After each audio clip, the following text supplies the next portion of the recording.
Hay gente que se pregunta cómo es posible que el Barça se haya arruinado en tan poco tiempo. Que si va a ser solo por los fichajes de Coutinho y Dembélé, aquellos dos que costaron más de 300 millones, tal.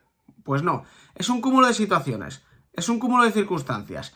Y hoy en el diario Marca han tenido acceso al contrato de Frenkie de Jong. No es un rumor, no es una especulación, al parecer tienen el contrato, pues como se sacó el contrato de Messi hace un año y pico y tal. Y ahí te explican más o menos de manera un poco clara cómo es posible llevar a la ruina a un club. Pues para empezar, con contratos inasumibles, surrealistas y que al cabo de años le pueden llevar al club a tener unos números de cerca de 100 millones invertidos únicamente en el salario de un jugador que no es precisamente Messi o Cristiano Ronaldo. Lo vemos, lo hablamos y os paráis a pensar, o os paráis, mejor dicho, a responderos vosotros mismos a la pregunta de cómo es posible llevar a la ruina a un club como el FC Barcelona. ¡Al lío!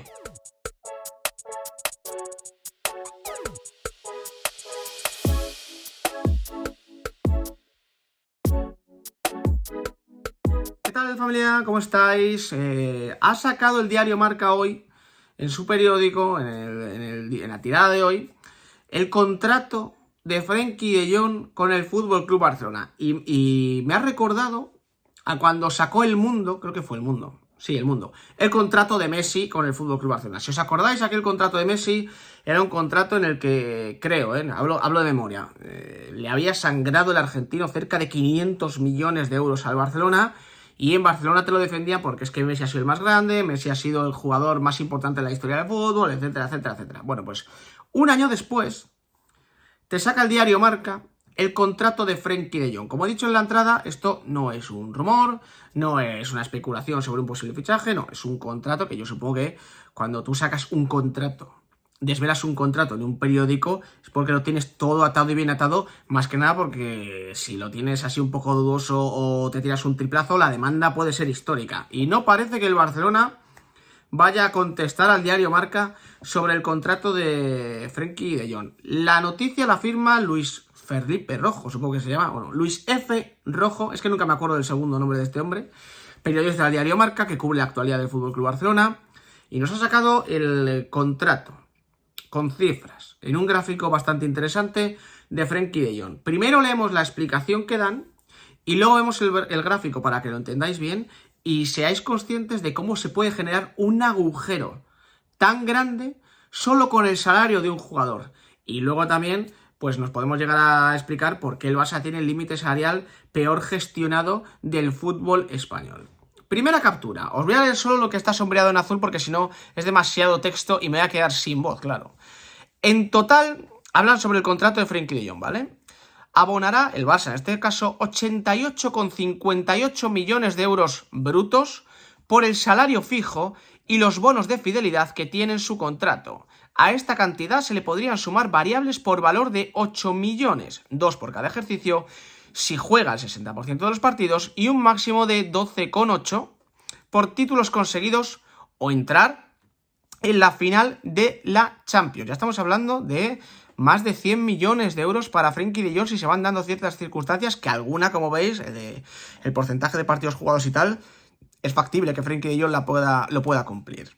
En la segunda captura, el sueldo fijo de Frenkie de Jong, que se estipuló en 14 millones de euros, se firmó así cuando firmó en 2019 por el Barça.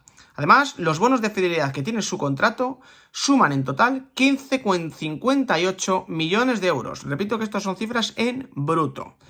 Si la pasada campaña cobró 9 millones fijos, la próxima pasará a ganar directamente el doble. ¿Por qué no está sombreado la palabra doble? Pues porque soy medio bobo y se me ha olvidado, pero me queréis igual y yo os quiero a vosotros.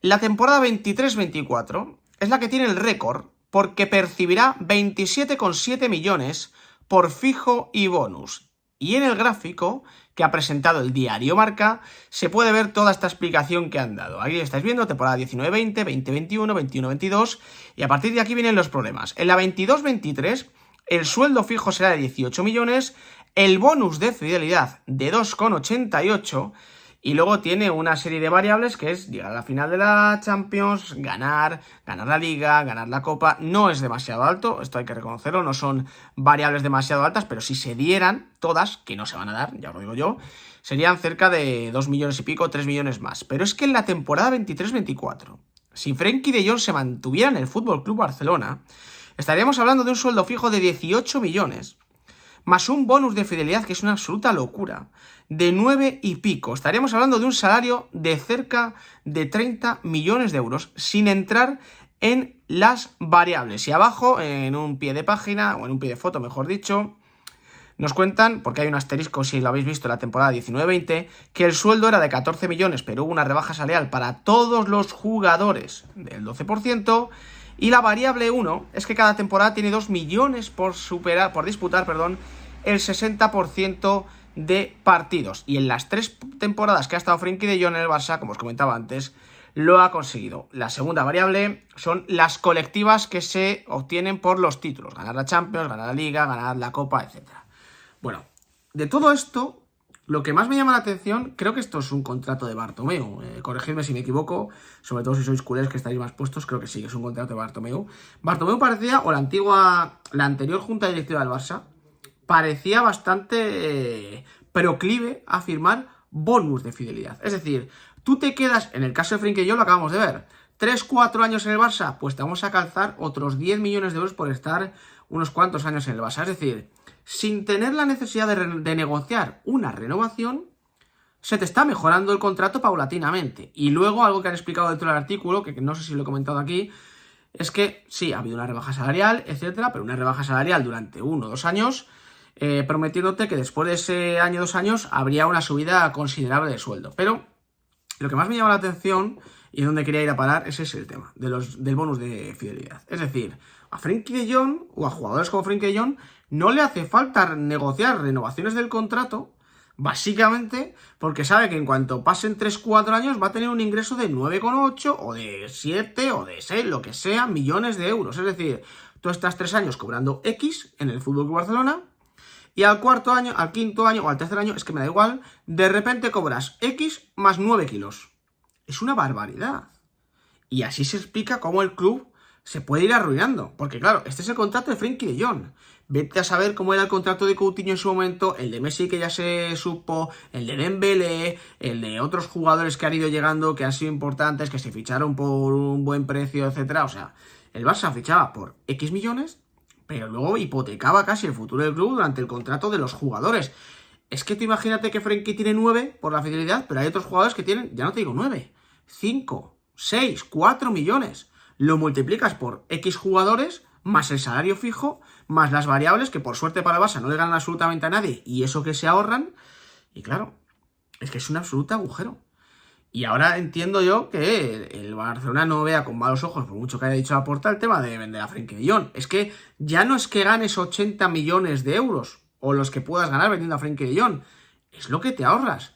Es que dentro de un año y pico, el salario de Frenkie de Jong pasaría a ser unos 27, cerca de 30 millones de euros brutos por temporada, que es una barbaridad para un jugador que a mí me gusta mucho, yo lo he dicho, pero dadas las circunstancias del FC Barcelona, no es ni mucho menos uno de los mejores centrocampistas de Europa, o sea, no es ni mucho menos un jugador que tenga un rendimiento como para pagarle 30 kilos por temporada. Entonces, así se explica el tema del límite salarial del Barça, así se explica la deuda del Barça, con contratos de este tipo, con las morteradas que se gastaron en su momento. Vete tú a saber cómo fue el contrato de Neymar. Algún día me gustaría saber qué pasó con la operación de Paulinho, que vino por 40, se fue por 40 de repente, qué se perdió por el camino. O sea, este tipo de historias son las que, por ejemplo, no te sacan en Sport y Mundo Deportivo. Porque el contrato de Messi salió en el Mundo. La ruina del Barça, la deuda del Barça, salió en la cadena COPE.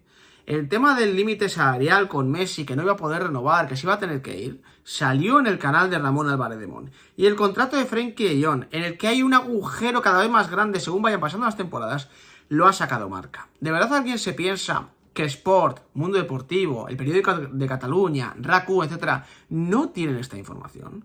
¿De verdad alguien se piensa que los medios afines al Barcelona, los medios afines sobre todo a la directiva de Bartomeu, que fue la que gestionó todo este caos, no tienen acceso a esa información? Queridos culés, ocultándoos todo esto, os hacen un flaco favor, porque os pensáis que sí, que se puede quedar Messi, que sí, que puede venir Haaland, que sí, que puede venir Bernardo Silva junto a Koundé, Lewandowski, Salah, Mané y el otro, y la realidad es que no, que con suerte, entre palancas, ventas y tal, podrás fichar a 2 o 3 jugadores este verano, pero que si no hay suerte, la deuda va a seguir creciendo y el Barça va a seguir en la ruina. Me parece interesante este documento y repito, es el de un jugador. Debe haber unos cuantos en el FC Barcelona con situaciones similares. Hay que reconocer que Laporta es un populista, que hay alguna parte de su gestión que a mí me parece bastante incendiaria, la verdad, pero se ha encontrado con una herencia. Se ha encontrado con una herencia que es difícil de gestionar. Gracias por acompañarme. Nos vemos en el siguiente.